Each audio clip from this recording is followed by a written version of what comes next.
दोस्तों नमस्कार। मेरे YouTube channel MI English with Mahendra Kumar पर मैं आप सभी का स्वागत करता हूं। आज का अपन का वीडियो है इडियम्स एंड फ्रेजेस का फोर्थ पार्ट है। तो जो आज अपन पढ़ेंगे 8 अपने इडियम्स एंड फ्रेज पढ़ेंगे आज। सबसे पहले जो इडियम्स एंड फ्रेज है पिक एंड शूज़, इसका मतलब होता है ध्यान से सुनना। And we must pick and choose our career before and it is too late। हमें हमें भविष्य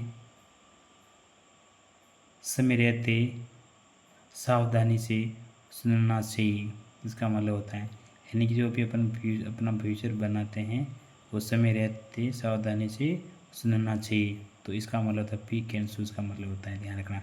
पिक एंड चूज़ का मतलब होता है ध्यान से सुनना, है ना। सेकंड अपने एवरी नाउ एंड अगेन, इसका मतलब होता है बीच बीच में आना। यानी एवरी नाउ एंड अगेन का मतलब क्या होता है बीच बीच में आना। My teachers comes to meet me at my house every and again, यानी कि मेरे जो टीचर हैं वो मुझे मिलने के लिए मेरे घर में बीच बीच में आते रहते हैं, आते हैं मिलने के लिए मुझे, यानी कि बीच बीच में आते रहते हैं मेरे घर मिलने के लिए। तो यहाँ पे एवरी नाउ एंड अगेन का मतलब होता है बीच बीच में आना। क्या मतलब होता है बीच बीच में आना, इसका मतलब एवरी नाउ एंड अगेन। इसके बाद थर्ड अपन का फ्रेजेस हैं सी eye to I. C eye to आई का मतलब होता है पूर्ण रूप से सहमत होना। My father didn't see eye to eye with me on many issues.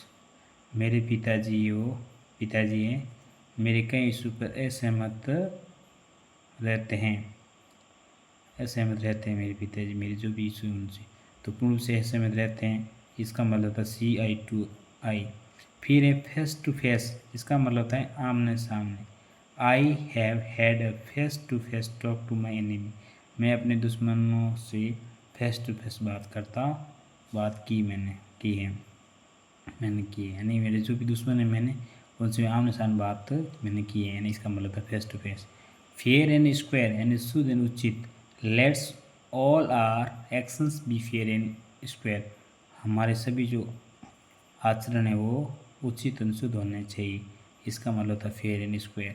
इसके बाद में फ्लेक्स एंड रिफ्लेक्स, वाद विवाद।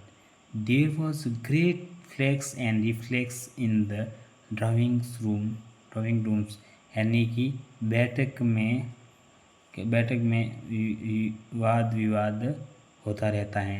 यानी क्या होता रहता है फ्लेक्स एंड रिफ्लेक्स होता रहता है। बैठक में जो भी बैठक होती है उसमें क्या होता है वाद विवाद होता रहता है। तो यहाँ फ्लेक्स एंड रिफ्लेक्स का मतलब होता है वाद विवाद। इसके बाद में वो सेवंथ अपने की सेवंथ है वो है अपने की give and take. Give and take का मतलब होता है आदान प्रदान। It is always gives and takes in life, and जीवन में सदैव आदान प्रदान चलता रहता है। And it is always give and takes in life, यानी जीवन में आदान प्रदान चलता रहता है सदैव, ये ध्यान है। और एक गुड्डी का मतलब होता है ऊपर से अच्छे दिखाई देने वाले लोग। The world is full of goody people, यानी कि ऊपर से दुनिया में ऊपर से सब अच्छे दिखाई देते हैं। But hardly a good man, लेकिन एक ऐसा इंसान मुश्किल से मिलता है। यानी कि इसका मतलब था गुडी का मतलब था ऊपर से अच्छे दिखाई देने लोग हैं। तो यहाँ मतलब the world is full of goody यानी जो दुनिया ऊपर से अच्छी दिखाई देती है पर मुश्किल से एक अच्छा इंसान मिलता है, मुश्किल से। इसका मतलब ये होता है। तो आज अपन ने 8 इडियम एंड फ्रेजेस पढ़ी हैं। एक बार वापस मैं इनको रिवाइज करता हूँ आपके लिए, ध्यान से इसको सुने और समझे। पिक एंड चूज, ध्यान से सुनना। और एवरी नाउ एंड अगेन, बीच बीच में आना। सी आई टू आई, पूर्ण रूप से सहमत होना। फेस टू फेस, आमने सामने। फेयर एंड स्क्वायर, शुद्ध एंड उचित। फ्लक्स एंड रिफ्लक्स, वाद विवाद। गिव एंड टेक, आदान प्रदान। एंड और गुडी यानी ऊपर से अच्छे दिखाई देने वाले।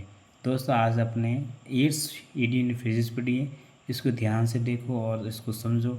अगर आपको समझ में नहीं आता तो इस वीडियो को पूर्ण बार बार देखें, आपको अच्छे से समझ में आ जाएगा। और आपको अच्छा अच्छा लगा तो इस चैनल को सब्सक्राइब एंड लाइक्स करें।